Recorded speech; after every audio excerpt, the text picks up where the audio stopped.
Anil selection time में आप सब लोगों का स्वागत करता हूँ। नंबर सिस्टम पढ़ रहे हैं क्या? नंबर सिस्टम की अगर बात करें तो नंबर सिस्टम को मैंने आपको समझाया कि नंबर होता क्या है। कल मैंने आपको समझाया था परिमेय संख्याएं, अपरिमेय संख्याएं, नेचुरल नंबर क्या होते हैं, होल नंबर क्या होते हैं, उसका बेसिक जानकारी दे दी। उसी को थोड़ी सा आगे बढ़ाते हैं, तो थोड़ी सा आप समझते रहिए और ध्यान दीजिए बोर्ड पे समझना। अगर आपसे कोई पूछे कि बताओ होल नंबर क्या होता है, तो होल नंबर वो नंबर होते हैं अगर किसी प्राकृतिक नंबर के आए, अगर किसी प्राकृतिक संख्या के आगे अगर मैं जीरो लगा दूं तो ये आपके होल नंबर कहलाते हैं। क्या कहलाते हैं? Whole number. इसके बाद मैंने आपको नेचुरल नंबर समझाया था, परिमेय संख्याएं और अपरिमेय संख्याएं समझाई हुई थी। ये चीज़ें मैंने आपको कल समझाया है। इसके बाद मैं आज आपको समझाता हूँ कि प्राइम नंबर क्या होते हैं। क्या? Prime number. प्राइम नंबर की बात करें तो हिंदी में इसको कहते हैं अभाज्य संख्याएं। कौन सी? अभाज्य संख्याएं। अभाज्य संख्याएं क्या होती हैं इसके बारे में थोड़ी आप समझिए। अभाज्य संख्याएं वो संख्याएं होती हैं जिनके सिर्फ और सिर्फ कितने फैक्टर होते हैं? 2 फैक्टर होते हैं। वो पूरे के पूरे आपकी अभाज्य संख्याएं कहलाते हैं। जैसे मैंने लिखा 2 का सिर्फ 2 ही फैक्टर हैं। एक तो है आपका 1 और 1 स्वयं से कटेगी अर्थात 2। इसके 2 गुणनखंड हैं, एक और एक स्वयं से कटेगी। एक तो रहेगा ही और स्वयं से।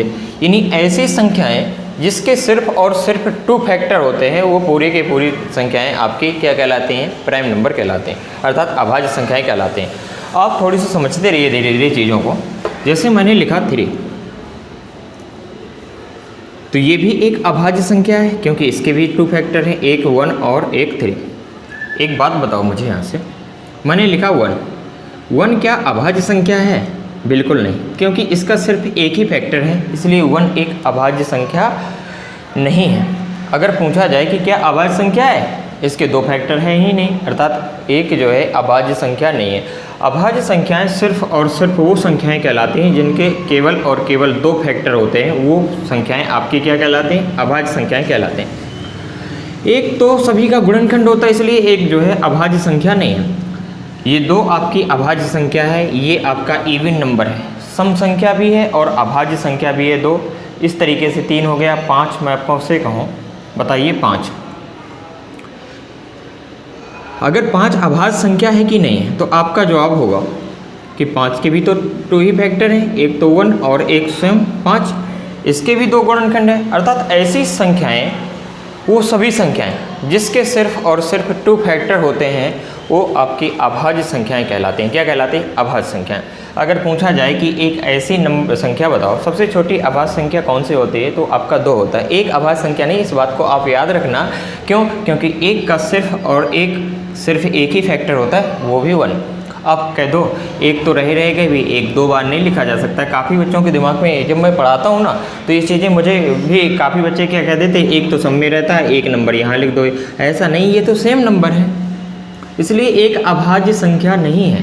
ये बात आप ध्यान रखो। थोड़ी सा आगे चलते हैं। थोड़ी सा अगर आपसे पूछा जाए कि बताओ 13 अभाज्य संख्या है कि नहीं, बिल्कुल है, क्योंकि 1 और 13 उसके फैक्टर होंगे। ऐसी संख्याएं जिसके सिर्फ और सिर्फ कितने फैक्टर होते हैं? 2 फैक्टर होते हैं, वो पूरी की पूरी संख्याएं आपकी अभाज्य संख्याएं कहलाती हैं। क्या कहलाती हैं? अभाज्य संख्याएं। आप थोड़ी सा ध्यान रखिएगा, समझना, मैं आपको समझाता हूँ। इसके बाद आता है कोप्राइम नंबर। कौन सी? Coprime number. ये नंबर सिस्टम चल रहा है बच्चा, और ये नया बैच है, अभी स्टार्ट किया है, तो आप चाहें तो इसको ज्वाइन कर सकते हैं। बिल्कुल बेसिक से चल रहा है, बिल्कुल चीज़ें हैं, आपको ना कुछ याद करना नहीं मैथ में। और एक बार आप पढ़ लेंगे, जो बच्चे पढ़ चुके हैं उनको पता भी है कि कैसी चीज़ें बनती हैं। एक एक बिल्कुल बेसिक से उठाएंगे, हाई लेवल तक लेकर जाएंगे, समझते रहिए। कोप्राइम नंबर होता क्या है? वो संख्याएं जिसके सिर्फ और सिर्फ इसमें कुछ भी कॉमन ना हो, वो पूरी की पूरी अभाज्य संख्याएं कहलाती हैं। क्या कहलाती हैं? सह अभाज्य संख्याएं कहलाते हैं। कोप्राइम नंबर कहलाता है। जैसे मैंने लिखा 2 और 13, क्या ये इसमें कुछ कॉमन है? बिल्कुल इसमें कुछ भी कॉमन नहीं, अर्थात ये एक सह अभाज्य संख्या है। ये हमेशा पेयर में होंगी, जोड़ों के साथ होंगी।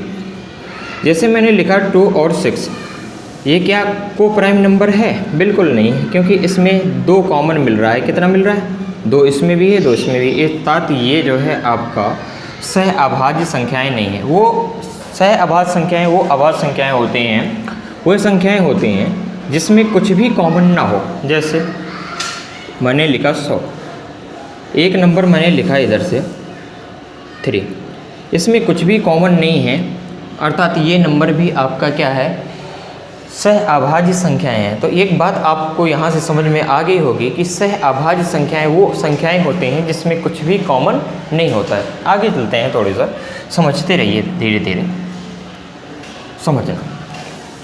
मेरे से इतना जल्दी जल्दी पढ़ाया नहीं होता, ठीक। और मैं ना बहुत बेसिक से लेकर चलता हूँ, ये बात आपको समझ में आ जाएगी थोड़ी देर में। समझते रहिए, थोड़ी सा पेशेंस बनाए रखो। एक दिन में जो है ना, कहते हैं ना कि अखाड़ा में जाने से तुरंत कोई पहलवान नहीं बन जाता है, और ना ही कोचिंग में एडमिशन लेने से तुरंत विद्वान बन जाता है। इस बात को आप समझिए, थोड़ी सी टाइम लगेगा, पेशेंस बनाए रखिए। बस आप मेंटली हेल्दी हो, बस इतनी चीज़ें आवश्यकता होती है, बाकी कुछ नहीं होता। अब समझना इधर ध्यान से।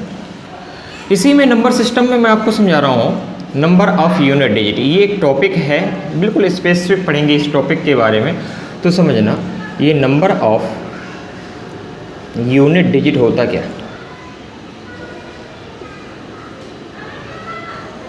इसको बोलते हैं इकाई का अंक। क्या कहते हैं इसको? इकाई का अंक। समझना इकाई का अंक होता क्या है। जैसे मैंने कोई नंबर लिखा है इधर से 235, मैंने इस तरीके से कोई नंबर लिख दिया और आपसे कहा कि बताओ इसमें इकाई का अंक क्या है, तो आप यहीं से पढ़ना स्टार्ट करते हैं। इकाई, दहाई, सैकड़ा, हज़ार, 10,000, लाख, 10 लाख, 1, 10, 100, 1000, इस तरीके से आप पढ़ते हैं। ये चीज़ें हमने छोटी क्लासों में सीखी हैं।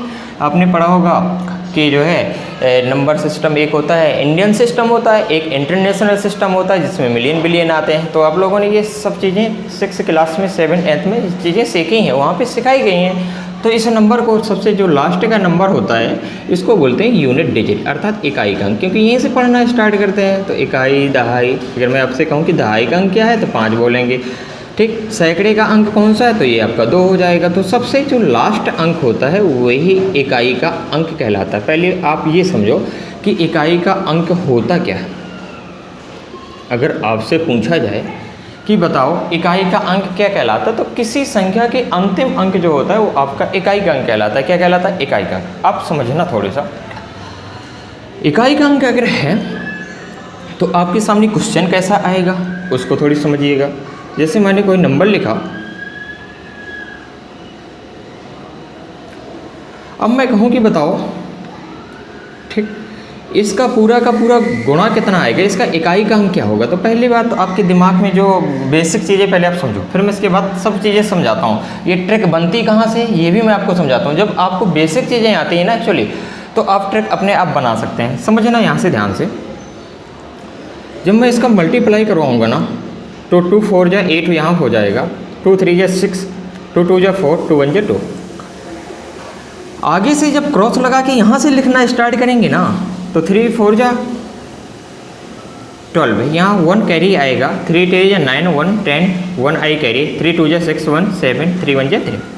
अब समझना ये नंबर यहीं रह गया जो लास्ट में था, बाकी अब ये जोड़ना है तो 8 ये आ जाएगा यहाँ पे, यानी इकाई का अंक यही नंबर रह गया। तो आपको इतनी सब चीज़ें नहीं करनी हैं।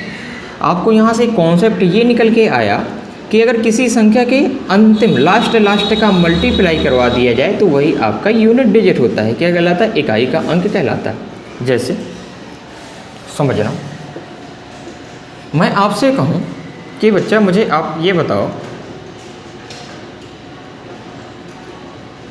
इसमें इकाई का अंक क्या होगा, तो आपका जवाब होगा कि गुरुजी इसका इससे मल्टीप्लाई करवाएंगे तो 7 का 6 से किया तो 7 छंग 42, कितना आएगा 42। तो लास्ट में कितना है 2, तो 2 इधर लिख दो, 2 का मल्टीप्लाई इधर से करवा दो तो यह हो जाएगा 2 3 जा 6। काफ़ी बच्चों के दिमाग में ये आ रहा होगा कि यहीं से ही क्यों करवाया, इधर से करवा दो, कोई दिक्कत वाली बात नहीं, ठीक। ये आपके, ठीक, जैसा आपका दिल कहे वैसे ही आप कर सकते हैं, ठीक। जो दिल में हो वो कर सकते हैं, बशर्ते ऐसा होना चाहिए। ठीक, समझना थोड़ी, सॉरी बच्चा, थोड़ी सा 1 मिनट रुकिएगा, समझना। अब यहाँ समझना, काफ़ी बच्चों के दिमाग में आ रहा होगा कि आपने यहाँ से मल्टीप्लाई किया है, मैं यहाँ से भी इसका गुणा कर सकता हूँ। 3 का 6 से करेंगे तो यहाँ पे आएगा 6 3 18, 8 आ जाएगा लास्ट में। 8 का गुणा किससे करेंगे? 7 से, तो 8 7 56, यानी लास्ट में 6 आ जाएगा। तो यही आपका यूनिट डिजिट कहलाएगा। क्या कहलाएगा? Unit digit. तो आपको यहाँ से एक बात समझ में आ गई कि किसी नंबर का यूनिट डिजिट निकालना है तो उसका क्या निकाल लो? लास्ट का गुणा कर दो, तो यूनिट डिजिट कहलाता है। अब इतने में कहानी समाप्त नहीं होती। क्वेश्चन अब बहुत तगड़ा क्वेश्चन आता है, वो समझना कैसे कैसे। क्वेश्चन जो है, अगर आपका कॉन्सेप्ट बहुत अच्छी तरीके से बिल्डअप है तो आप चीज़ों को बहुत आसानी से सीख सकते हैं। समझिएगा, समझना, ध्यान देना थोड़ी सा बोल्ड में। अब यहाँ से कहानी स्टार्ट ये होती है कि अगर मल्टीप्लाई है तो लास्ट का मल्टीप्लाई करवा दो, तो लास्ट में जो नंबर आएगा वो आपका यूनिट डिजिट कहलाएगा। अगर यहाँ पे जोड़ना हो, अगर एडिशन करना है किसी नंबर का,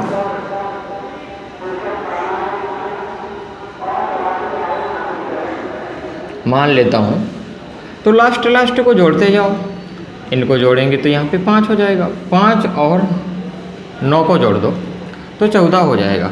तो लास्ट में कितना हो जाएगा? 4। अगर यहाँ पे प्लस का साइन है तो लास्ट नंबर को आप जोड़ते जाएंगे तो वही आपका यूनिट डिजिट कहलाएगा। जैसे 4 में 1 जोड़ा तो ये हो जाएगा कितना? मैंने इसको नंबर को जोड़ रहा हूँ, 4 1 5 हो जाएगा, तो 5 यहाँ लिख दिया। काफ़ी बच्चों के दिमाग में आ रहा होगा कि यहाँ शायद 15 आ जाता या 25 आ जाता, तो सिर्फ मुझे लास्ट नंबर लिखना था। इस वाले नंबर, इस तरफ कोई नंबर आता उससे कोई मतलब नहीं था। 5 का फिर 9 से 5 और 9 जोड़ेंगे तो कितना हो जाएगा? 14, यानी लास्ट में कितना आया? 4।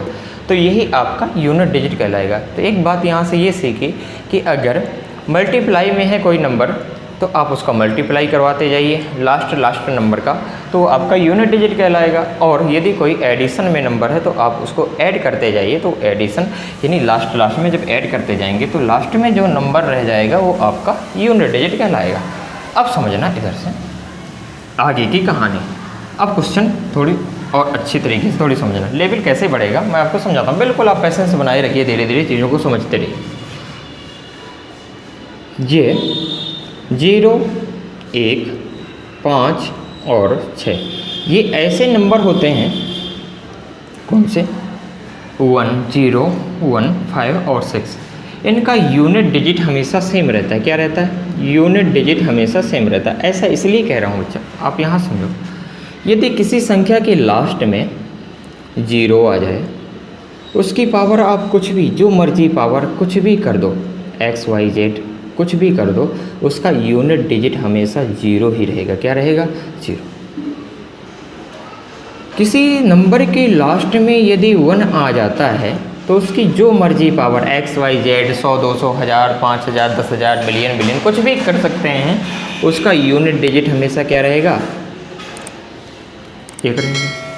किसी नंबर के लास्ट में यदि 5 आ जाता है तो उसका यूनिट डिजिट भी कितना रहेगा? 5 रहेगा। क्यों ऐसा मैं कह रहा हूँ, थोड़ी आप इस बात को समझना। 1 है लास्ट में, जैसे 4 1 4 2 1, ठीक है, कोई नंबर लिख दो 2 2 1, तो लास्ट में 1 से 1 होता चला जाएगा तो 1 ही आएगा। कितना आएगा? 1।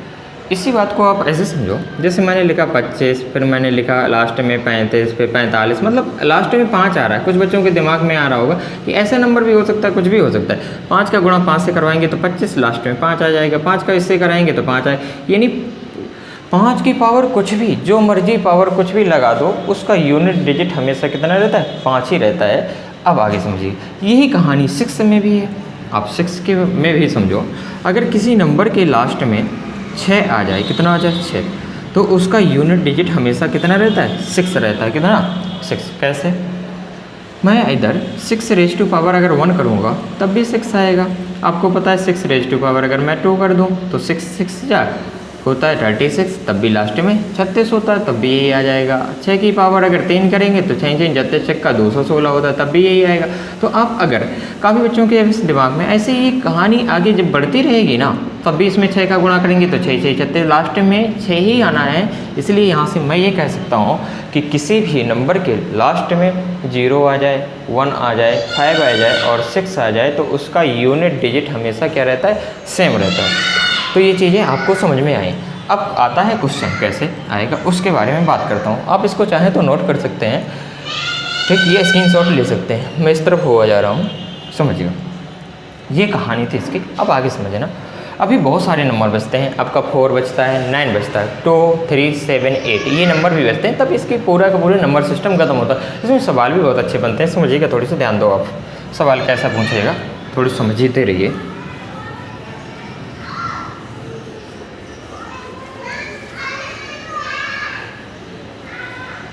जैसे इसका यूनिट डिजिट तो मैंने आपको बता दिया कि ये नंबर अगर आता है तो इसका यूनिट डिजिट हमेशा सेम रहता है।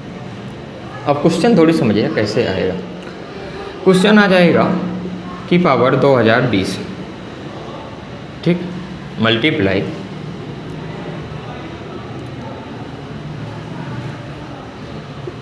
की पावर 2005 मल्टीप्लाई, ठीक, और यहाँ पे कोई नंबर दे देगा कि 25 की पावर 36 की पावर 39 की पावर कुछ भी नंबर यहाँ समझना, 40 की पावर 42 की पावर डॉट डॉट इनफाइनाइट, ऐसा नंबर दे देगा, ठीक। बहुत बड़ा नंबर तो नहीं लग रहा है आपको, चलो कोई बात नहीं है, ठीक।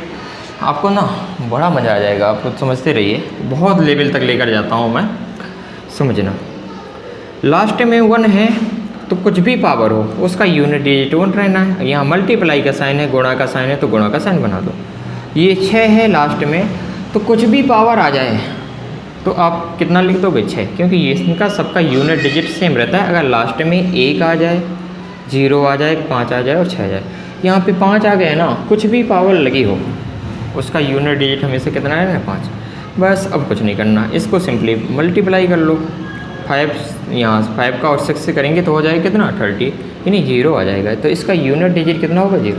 यानी ऐसे क्वेश्चन बनते हैं धीरे धीरे, तो आप समझते रहिए। तो मैंने आपको यहाँ तक समझाया, ठीक। वीडियो भी बच्चा लंबा हो रहा है, फिर अपलोड नहीं हो पाएगा, तो आज की क्लास यहीं तक रहेगी। कल मैं आपको तो इसमें जो है 4 और 9 के बारे में समझाऊंगी कि 4 और 9 का कॉन्सेप्ट क्या है, कैसे इवन और ओड नंबर पे चेंज होता है। इसके बाद मैं आपको समझाऊंगा 2 3 7 8 नंबर कैसे रिपीट होते हैं। ये नंबर 4 पावर बार रिपीट होते हैं, आफ्टर रिपीटेड 4 पावर, यानी 4 4 घात बार रिपीट होते हैं, ठीक। तो कैसे रिपीट होता है सब पढ़ाऊँगा बेसिक से, बड़ा मज़ा आ जाएगा आपको। नंबर सिस्टम में number of unit digit, number of tailing zero, remainder theorem, APJ, बहुत अच्छा कोर्स, बहुत मज़ा आ जाएगा आप लोगों को। लेखपाल के लिए अगर चाहें तो बहुत ही अच्छा बैच है ये, बहुत बेसिक से समझाया जाएगा, बिल्कुल एक एक चीज़ को कैसे बनती है चीज़ें, ठीक ठीक। साइक्लिस्ट्री थ्योरम क्या होती है किसी को नहीं पता होगी, साइक्लिस्ट्री लगती कैसे, चीज़ें आपको धीरे धीरे समझाऊंगा, ठीक। आप पेशेंस बनाए रखिए, ठीक। तो थैंक यू, आज की क्लास यहीं तक रहेगी, धन्यवाद।